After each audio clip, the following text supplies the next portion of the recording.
find out that your first tour with an institution is going to be 3 weeks long and to Central America was, on the one hand, really overwhelming, and on the other hand, really exciting. It's a part of the world that we don't travel to very often, and certainly not as often with the intent of making music. Tour kind of gives you a purpose to go somewhere.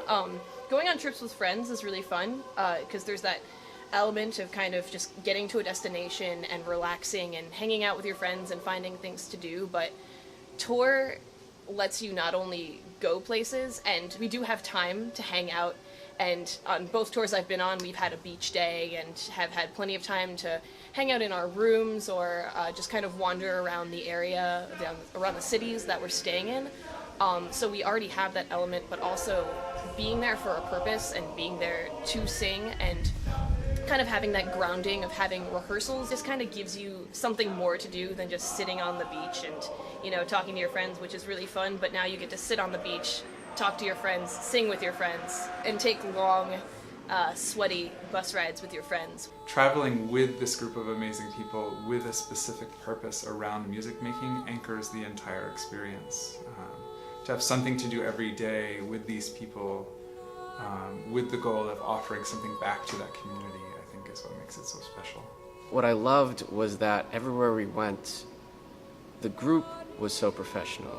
The group was so passionate about the music. And the people that we met were so interested and so loving and open and accepting of what we had to offer in our concerts and in our workshops. The reactions we get from different audiences is just surprisingly diverse, depending on where we go, and that's not even just America versus, you know, Mexico or Guatemala, but just different venues, singing in churches versus singing in community centers versus singing to children. We've had opportunities to do workshops with kids, but yeah, to feel like you're kind of giving back to a community is something we get to do on tour that we don't always get the opportunity to do in Ithaca. And then outside of that, there was also the experience of learning about Mexican and Guatemalan culture, going to a Guatemalan coffee plantation and learning how coffee is made, climbing atop a volcano and seeing sparks fly through the air was one of the most amazing experiences I've ever had in my life.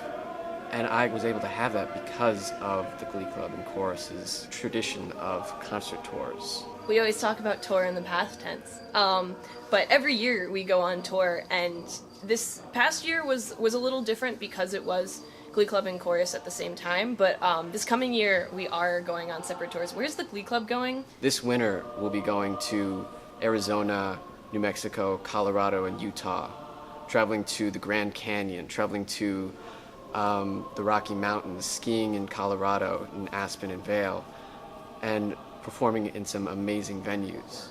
Four corners! All four corners. It's a rectangle. So the Glee Club's going on the Rectangle tour, and the Chorus is actually going to kind of the lower East Coast, Carolinas area, which is going to be amazing. And so every year you get an opportunity to go somewhere completely different, which is what's really cool. So even though we're kind of talking about these tours we've been on in the past tense, and yeah, those tours have come and gone, but there are also so many tours in the future that are going to be so amazing. I think if I could offer any incoming students advice for participating in the choirs, it would be to come audition regardless of how you feel about your singing in its current state. We have a place for everyone. There are 4 large ensembles that you can participate in, and I run 2 that are kind of on both ends of the spectrum. We have the chorale, which is a large, wonderful, educationally oriented choir where we focus on music literacy and style and vocal skill building. And then we have the chamber singers on the other end of that, which focuses on really going into repertoire at a deeper and more fast-paced level. There's a million ways to get involved in singing, and all of them are connected. So just being in one of them gives you kind of access to this huge community, and it's just a wonderful community to be a part of.